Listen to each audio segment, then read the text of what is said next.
The first thing I would say for anyone who is in the recovery journey, it's not linear and it's not always an upward trend.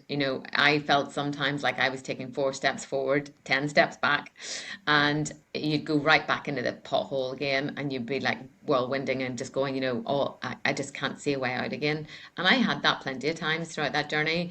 But I think I sort of put some, I guess, coping mechanisms in. So I'm a massive advocate of movement for mental health. I think losing my running was one of the biggest factors in my sort of mental breakdown.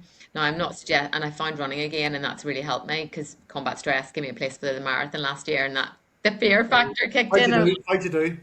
I loved it. It was the best day of my life. Absolutely loved it. And I think I'm not suggesting everyone out there goes and runs, signs up for a marathon, but I think That's all right. moving for mental health is great. And I probably get more value now for going for a half an hour walk with friends without my AirPods in than I do from going for a 4 hour run with my AirPods in because you're Okay. having a Okay. chance to talk to people.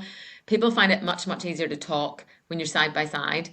That's well documented, and there's a lot of science behind that. When you're in a car with someone or when you're walking with someone, and having walking meetings is becoming quite a frequent thing in big companies now because you tend to be less confrontational and you tend to open up a bit more when you're not looking at someone opposite.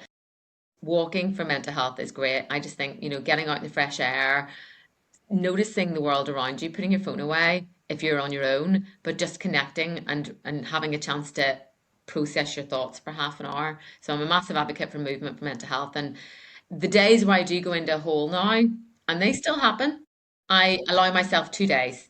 And on day three, I move. And that's a rule that I've really tried to enforce for the last couple of years.